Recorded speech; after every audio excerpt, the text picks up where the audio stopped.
नमस्कार दोस्तों। हर हर महादेव। जैसा आप जानते हैं कि सावन का महीना आने ही वाला है और आप सबके लिए अच्छी बात यह है कि 19 साल के बाद ऐसा सावन आ रहा है जो 1 महीने के बजाय 2 महीने का होगा। अर्थात शिव जी के सभी भक्तों को इस बार शिव जी की कृपा पाने के लिए 1 महीने नहीं 2 महीने मिलेंगे। आप भरपूर शिव जी की सेवा करें और भरपूर देवादिदेव महादेव की कृपा आप अपने जीवन पर ले आएं। ऐसा क्यों होगा? क्योंकि इस बार 1 महीने का अधिमास पड़ रहा है जो कि सावन के 15 दिन इधर और 15 दिन लास्ट के बीच में ही आ रहा है। दैट मीन्स आप शिव जी का जो भी दान जप तप कोई कर्म करना चाहते हैं, शिव जी की प्रसन्नता पाने के लिए सावन में कोई उपाय करना चाहते हैं, वो सारे उपाय इस बार आप 1 बार 2 बार 3 बार 4 बार जितनी बार मर्जी हो उतनी बार कर सकते हैं, क्योंकि आपके पास ज़्यादा समय मिल रहा है। अगर सोमवार की बात की जाए तो इस बार सोमवार ही केवल 8 सोमवार पड़ने वाले हैं। अर्थात शिव जी की कृपा पाने के लिए, शिव जी का सावन का व्रत करने के लिए आपके पास 8 सोमवार पड़ रहे हैं। 8 सोमवार का व्रत करें, शिव जी की कृपा 8 सोमवार आपको मिलती रहेगी। देवादिदेव महादेव की कृपा पाने के लिए अच्छा समय आ रहा है और ये समय आपके पास ज़्यादा दिन तक रहने वाला है। इसलिए आगामी 4 जुलाई से लेकर के 31 अगस्त तक, अर्थात ये 58 दिन होंगे, 58 डेज, जिनको आपको शिव जी की पूजा पाठ करके शिव जी की कृपा पाने के लिए शिव जी को, देवादिदेव महादेव को प्रसन्न करना है। 4 जुलाई से 31 अगस्त ये होगा सावन का 2 महीना, लगभग 58 डेज।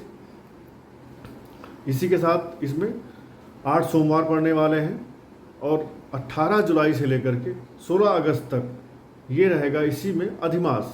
अर्थात 18 जुलाई से 16 अगस्त के बीच में आपको पड़ेगा अधिमास, बट ये काउंट होगा टोटल सावन में ही।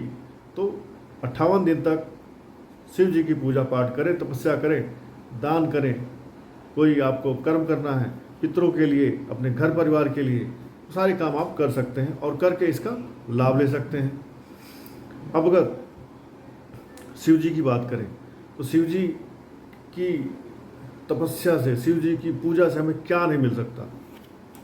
शिव जी तो ऐसे अच्छे और सीधे साधे भगवान हैं जिनके ऊपर इंसान अगर खड़े होकर के मंदिर का घंटा भी चोरी करता है तो शिव जी प्रसन्न हो जाते हैं। कहते वाह, कोई मुझ पे भांग धतूरा बेल चढ़ाता है, इसने तो पूरा अपने आप को ही मेरे ऊपर चढ़ा दिया। शिव जी इतने सीधे और इतने अच्छे भगवान हैं। शिव जी इतने अच्छे भगवान हैं कि बैजू नाम का जो चरवाहा रोज़ ला कर के जानवर चराता था और वो शिव जी के शिवलिंग के ऊपर लाठी से मारता था, और एक दिन जब वो भूल गया, घर से दोबारा लौट के आया खाना छोड़ करके, खाते समय उसको याद आया कि आओ, आज तो मैंने उस पत्थर पे लाठी मारा ही नहीं। वो घर से अपना खाना छोड़ करके आता है, शिव जी पे फिर से लाठी मारता है। तब शिव जी कहते हैं क्या बात है, इतना अच्छा भक्त, इतना हमारे लिए डेडिकेटेड है कि अपना खाना छोड़ करके घर से भाग करके आया और मुझको लाठी मारा, तो इससे बढ़िया तो कोई भक्त ही नहीं है। शिव जी उसको अपना वरदान दे देते हैं।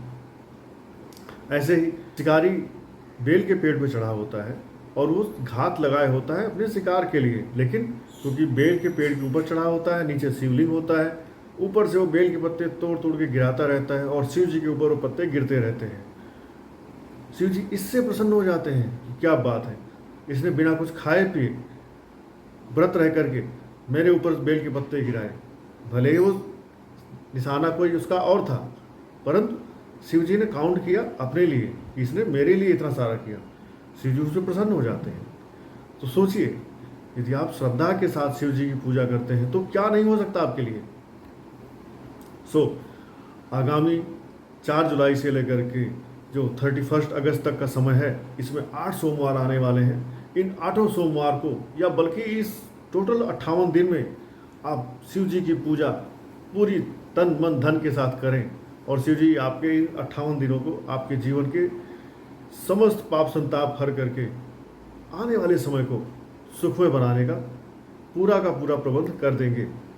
बस ध्यान रहे कि कभी भी किसी पूजा पाठ पर, किसी उपाय पर शंका न करें। शंका करेंगे शिव जी को परीक्षा लेने के उद्देश्य से करेंगे, उनको चेक करने के उद्देश्य से करेंगे, तो आपको वो फल शायद नहीं मिलेंगे। अब इन 58 दिनों में आपको करना क्या क्या है जिससे आपको देवाधिदेव महादेव की कृपा मिलती रहे।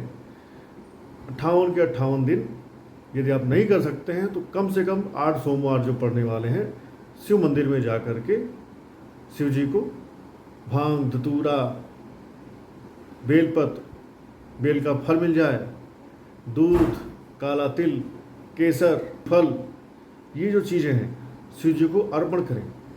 और अर्पण करके शिव जी को अष्टगंध से या चंदन लगाएं, लेप लगाएं और भाव विभोर होकर के शिव जी के सामने नमामि समीशान निर्वाण रूपम विभुम व्यापकम ब्रह्म वेद स्वरूपम, इस मंत्र का पाठ करें। ये मंत्र आपको नहीं आता है, नमः शिवाय नमः शिवाय नमः शिवाय, ओम नमः शिवाय ओम नमः शिवाय, इसका आप जाप कर सकते हैं। आपके पास अगर महामृत्युंजय मंत्र आपको आता है या मोबाइल में आप डाउनलोड कर सकते हैं, आप उसको पढ़ें, गौरी शंकर जी की कृपा पाएं। और इस सावन में आपको मैं बताता हूँ किस समस्या के लिए आपको क्या उपाय करना है। जैसे 16 सोमवार तमाम लड़कियां व्रत रहती हैं योग वर पाने के लिए, तो अगर आपके भी जान पहचान में कोई ऐसी लड़की है जो कुंवारी है या लड़का है जो कुंवारा है और शादी के लायक है और उसकी शादी अभी नहीं हो रही है, योग्य रिश्ते नहीं आ रहे हैं, सो बी रेडी, बी प्रिपेयर्ड। इन 8 सोमवारों में आपको शिव जी का सोमवार का व्रत रहना है और बचे इसके बाद जो 8 सोमवार आएंगे उनको करेंगे तो आपके 16 सोमवार कंप्लीट हो जाएंगे। तो यहाँ सावन के सोमवार से आपको 16 सोमवार का व्रत का अनुष्ठान प्रारंभ करना है और मन में प्रतिज्ञा लें, शिव जी मुझे योग वर की या योग वधु की प्राप्ति कराएं, इसके लिए मैं 16 सोमवार आपका व्रत रहूँगा या रहूँगी। और जिस सोमवार से आप व्रत रहना शुरू करें उसी सोमवार से शिव जी को जो जाप जल में मिला करके दूध, दही, घी, शहद, चीनी, भांग, धतूरा चढ़ाने वाले हैं, उसी में चढ़ाने के साथ साथ थोड़ा सा केसर भी उसमें चढ़ाएं। या जब सब चढ़ा करके शिव जी की आप उनका अभिषेक कर दें तो केसर का और चंदन का लेप बनाएं और शिव जी के ऊपर उसका त्रिपुंड बनाएं। त्रिपुंड बना करके शिव जी को पीला फल चढ़ाएं। क्यों? क्योंकि यहाँ पर आपको गुरुदेव बृहस्पति की भी कृपा लेनी है। और जैसे आपने शिव जी पे दूध दही चढ़ाया तो चंद्रमा और शुक्र की भी कृपा आपको मिल जाएगी। अब शिव जी आपको योग वर और योग वधु की प्राप्ति कराएंगे केवल इतना करने से। और अगर आप धारण करना चाहें कर सकते हैं तो गौरी शंकर रुद्राक्ष इस सावन में धारण करें, जिससे आपके वैवाहिक सुख में, यदि आप ऑलरेडी मैरिड हैं और हस्बैंड वाइफ की कैंची चल रही है, तू मैं हो रही है, तो आप भी ये उपाय करें, 16 सोमवार का व्रत करें और गौरी शंकर रुद्राक्ष शिव जी को अर्पण करके खुद धारण करें। आपके वैवाहिक जीवन में कटुता खत्म होगी, खुशियाँ आएंगी। और अगर आप अनमैरिड हैं तो मैरिड हो जाएंगे। अगर आपके पास संतान नहीं हो रही है, आप शादीशुदा हैं, संतान के लिए परेशान हैं, तो 8 सोमवार ये व्रत रहें और शिव जी से प्रार्थना करेंगे, हे शिव जी मुझे संतान, योग्य संतान प्रदान करें। और शिव जी की पूजा में आपको क्या यूज करना है? शिव जी की पूजा में आपको यूज करना है अक्षत, केसर, इन 2 चीज़ों से मिला करके कच्चे दूध में शिव जी का अभिषेक करें। कच्चा दूध, केसर और अक्षत। अक्षत अर्थात बिना टूटे चावल शिव जी को न चढ़ाएं, अखंडित चावल। अक्षत आपके घर में अगर टूटा चावल है तो मार्केट से साबुत चावल खरीद लें और उन्हें आप धो करके रख लें, उन्हें आप शिव जी को अर्पण करें जल में डाल करके केसर के साथ, और ध्यान करें कि हे शिव जी आप मुझे योग्य संतान प्रदान करें। इसके अलावा यदि आपकी धन संबंधित कोई समस्या है तो आप क्या करेंगे? शिव जी का इस सावन में दूध, दही और गन्ने के रस, इससे अभिषेक करते रहें। कम से कम सोमवार तो अवश्य करें। 58 दिन कर सकते हैं, बहुत अच्छा। नहीं तो सोमवार के सोमवार दूध, दही, गन्ने का रस और अगर घी और शहद मिल जाए इसमें, तो ये 5 चीज़ें अति उत्तम हो जाएंगी। आप इनको अभिषेक करें और शिव जी आपके धन की समस्या खत्म कर देंगे। यदि आप पितृदोष से परेशान हैं, क्योंकि घर में शादी ना होना, घर में संतान ना होना, घर में बरकत का ना होना, धन की समस्या या पारिवारिक सुख की समस्या, इसके जड़ में 90% लोगों के यहाँ आप देखेंगे तो पितृदोष मिलता है। तो इस सावन में पितृदोष से भी आपको मुक्ति लेनी है। पितृदोष से मुक्ति कैसे पाएंगे? पहले आप चेक करें आपके घर में सिम्टम्स हैं कि नहीं। परिवार में निगेटिविटी ज़्यादा है, शादी नहीं हो रही है, बच्चे नहीं हो रहे हैं, मांगलिक काम रुक से गए हैं, कोई बड़ा पूजा कथा अनुष्ठान नहीं हो रहा है, किसी की शादी नहीं हो रही है, तो आपके घर में पितृदोष जब होता है तो मांगलिक काम को वो पूरी तरह से रोक देता है। क्यों? क्योंकि पितरों की दिशा होती है हमारे दक्षिण में, और दक्षिण दिशा के ग्रह हैं मंगल महाराज जिसके खराब हो गए पितरों की वजह से, उस घर में मांगलिक कार्य हो गए नहीं। तो आपको क्या करना है?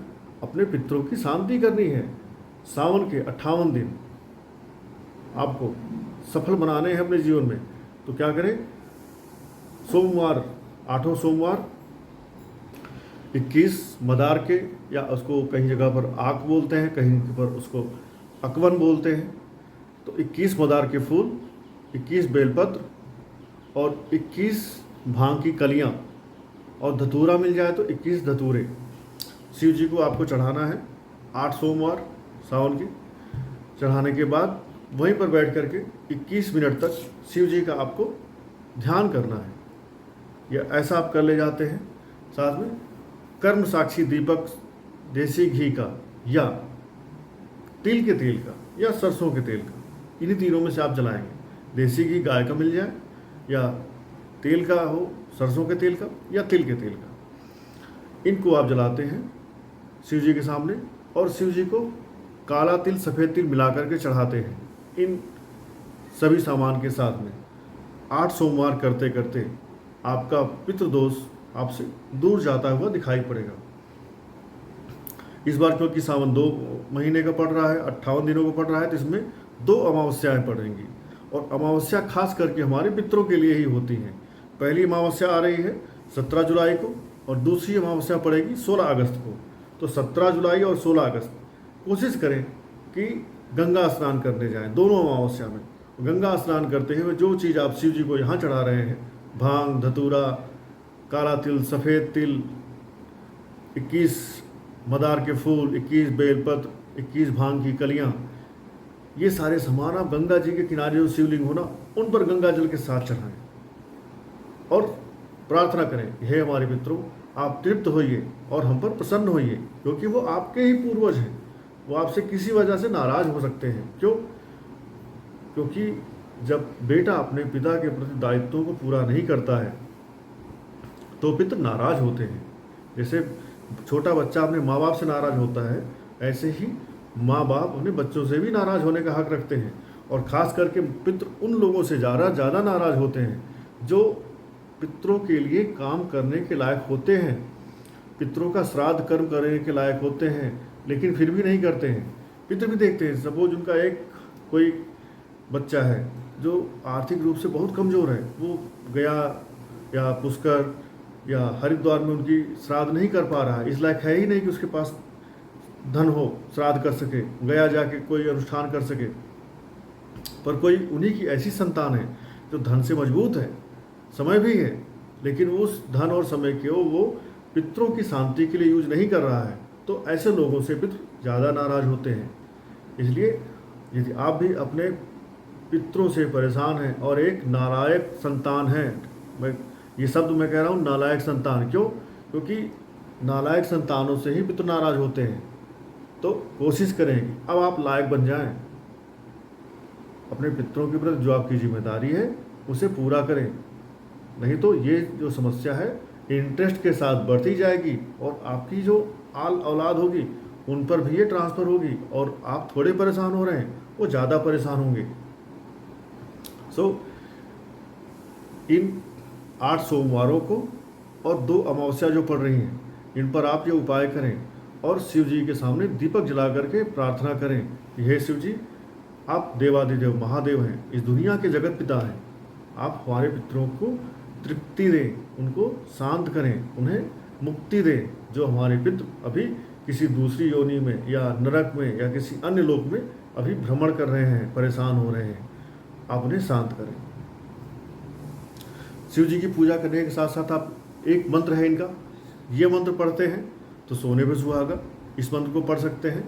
मंत्र है ओम तत्पुरुषाय विद्महे महादेवाय च धीमहि तन्नो रुद्रः प्रचोदयात्। कौन सा मंत्र है? ओम तत्पुरुषाय विद्महे महादेवाय च धीमहि तन्नो रुद्रः प्रचोदयात्। शिव जी का अभिषेक करने के बाद, भोग लगाने के बाद इस मंत्र से आपको रुद्राक्ष की माला पे 108 बार ये मंत्र पढ़ना है।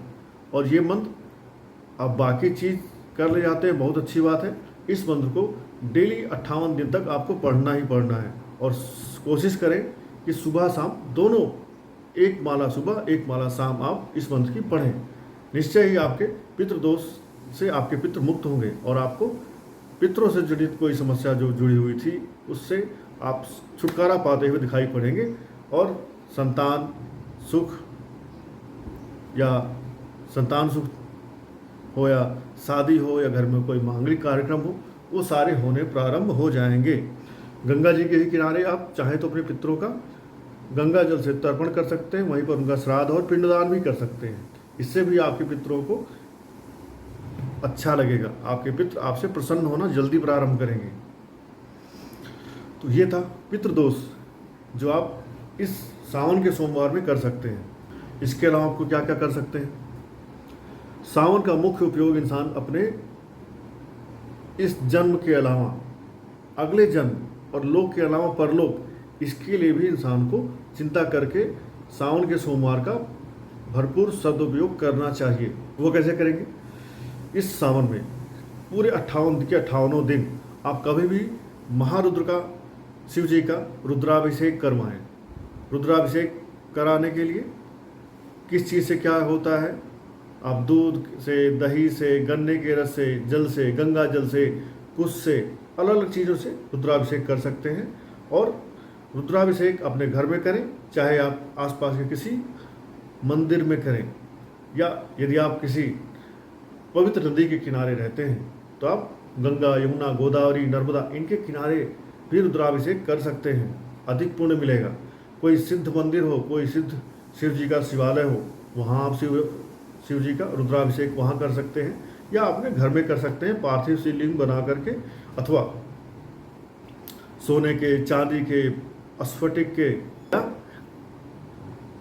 हीरे के शिवलिंग के ऊपर आप शिव जी का रुद्राभिषेक कर सकते हैं। रुद्राभिषेक करने से आपको आपके जीवन के जो भी चीज़ अभीष्ट है, जो भी चीज़ आपको चाहिए है, वो सारी चीज़ें शिव जी आपको सावन के सोमवार और सावन के 58 दिनों के रुद्राभिषेक से देंगे।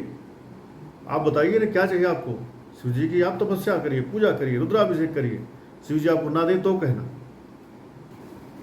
तो इंसान की मुख्य रूप से 3 आवश्यकता होती है, रोटी, कपड़ा और मकान। अर्थात इंसान के पास इतना पैसा आ जाए कि वो सही अच्छा खाए, अच्छा पहने और अच्छी जगह रहे। ठीक है, तो ये चीज़ें चाहते हैं आप। इनमें से किसी भी चीज़ की कमी है तो आपको सावन का सदुपयोग कर लेना है। अब किसी के पास ये तीनों चीज़ें हैं लेकिन क्या नहीं है? मानसिक शांति नहीं है। If somebody is mentally depressed, किसी को मानसिक समस्या है, साइकोलॉजिस्ट के पास जाते जाते आप परेशान हो गए हैं, मानसिक रूप से कुछ आप कंट्रोल नहीं कर पा रहे हैं अपने आप को, या आपके घर का कोई ऐसा आदमी है जो मेंटली स्टेबल नहीं है, उसके लिए भी सावन बहुत ही अच्छा दिन है। उस आदमी के हाथों के स्पर्श करवा करके या उस आदमी से ही आप शिव जी का रुद्राभिषेक करवाएं। इस सावन में कोशिश करें कि हर सोमवार को करवाएं। समस्या जितनी बड़ी हो उतना ही आपको उपाय ज़्यादा करने हैं। यदि कोई आदमी मेंटली बहुत ज़्यादा डिप्रेस्ड है तो सावन के हर सोमवार आप उससे रुद्राभिषेक करवाएं। रुद्राभिषेक नहीं कर सकता है तो सावन के 58 दिन आप उससे शिव जी के मंदिर में जाकर के जल चढ़वाएं। वो नहीं जा सकता है तो आप उसके हाथों से स्पर्श करवा करके अपने लुटिया को ले जाकर के घर परिवार का कोई सदस्य वो शिव जी के ऊपर अर्पण करे उस जल को, और प्रार्थना करें कि मेरे घर के इस परिवार का मानसिक कमजोरी, डिप्रेस होना या मेंटल जो अनस्टेबिलिटी है वो जल्दी से प्रभु आप दूर करें। शिव जी के जटा में यहाँ पर शीश पे गंगा जी रहती हैं और यहीं पर चंद्र देवता विराजमान है। चंद्र देवता चंद्रमा मनसो कारक, ठीक है, चंद्रमा मनसो जाता, चंद्रमा मन के कारक होते हैं। तो चंद्रमा जब यहाँ पे हैं, शिव जी पे आप जल चढ़ाएंगे तो चंद्रमा के साथ साथ शिव जी भी प्रसन्न होंगे। जब शिव जी प्रसन्न होंगे तो चंद्रमा की क्या हिम्मत है कि आपसे प्रसन्न नहीं होंगे। चंद्रमा को अच्छा करना है, शिव जी के शरण में जाइए। शिव जी सभी ग्रहों के बॉस हैं। आपके चंद्रमा भी अच्छे, बृहस्पति भी अच्छे, शनि भी अच्छे, शुक्र भी अच्छे, बुध, राहु, केतु सभी अच्छे। शिव जी की शरण में जाइए। ऊपर से चतुर्मास प्रारंभ हो गए हैं, तो वैसे भी अभी विष्णु जी की भी जो श्रीहरि की जो सारी जिम्मेदारियां हैं भरण पोषण की, वो सारी शिव जी के पास हैं। अर्थात इट इज़ राइट टाइम, जिस आदमी के पास, जिसके पास ज़्यादा अथॉरिटी हो, उनके कृपा पात्र बनिए। सपोज मोदी जी हैं, आज प्राइम मिनिस्टर हैं, कल को मोदी जी अगर सपोज 1 महीना के लिए कहीं छुट्टी पे चले जाएं, तो उनकी सारी जिम्मेदारी किस पे होगी? अमित शाह पे होगी, क्योंकि होम मिनिस्टर हैं। उनको दे करके वो चले गए मान लो छुट्टी पे, तो आप अमित शाह के अगर नज़दीकी हैं तो आपको होम मिनिस्ट्री के भी सारे काम हो जाएंगे। प्राइम मिनिस्टर ऑफिस से रिलेटेड कोई काम है, सारे वो भी काम इसी दौरान हो जाएंगे। तो इस दौरान आपको सारे काम कर लेने हैं। यदि आपके इष्ट शिव जी हैं तो शिव जी की सेवा करें। शिव जी आपको विष्णु जी वाले जो सारे काम है ना, वो भी ला करके दे देंगे। वो भी सारे फल आपके जीवन में झोली में भर देंगे। इसलिए सावन के 58 डेज का 8 सोमवार का 19 साल के बाद जो है आया है महाअवसर, इसका भरपूर लाभ उठाएं और अपने जीवन को सफल बनाएं। रुद्राभिषेक करें, शिव जी का अभिषेक करें, अमावस्या पर शिव जी के मंदिर में दिया जलाएं और कोशिश करें कि पूरे सावन शिव जी के सामने किसी शिवालय में जाकर के दिया जलाएं और उनका दूध, दही, घी, शहद, चीनी इनसे अभिषेक करें। यदि आप इसको करते हैं तो आपको कुछ एक्स्ट्रा करने की ज़रूरत नहीं है, आपको सब कुछ मिल जाएगा। बस शिव जी के प्रति अपने मन में समर्पण की भावना रखें। शिव जी देख रहे हैं कि आपको क्या चाहिए। बाप को ना, माँ बाप को मालूम होता है कि मेरे बेटे को क्या दिलाना है, वो तो अपने आप बिना मांगे दे देते हैं। वीडियो लंबा ना हो, इसके लिए हमने काल सर्प दोष और रुद्राभिषेक, क्योंकि रुद्राभिषेक और काल सर्प ये दोनों इसी सावन में ही करने के खास लाभ होते हैं। ये सही अवसर होता है इन चीज़ों से अच्छे फल पाने का, इनका उपाय करने का। तो इनका हम अलग सेपरेट वीडियो बनाएंगे, सो दैट आपको एक चीज़ का एक वीडियो मिले। एक ही वीडियो में 5 आइटम दे दूंगा तो वीडियो लंबा हो जाएगा। आप सबके लिए भी थोड़ी सी फिर वो लंबा वीडियो देखने में दिक्कत होती है, ठीक है ना। धन्यवाद। जय श्री राम। हर हर महादेव।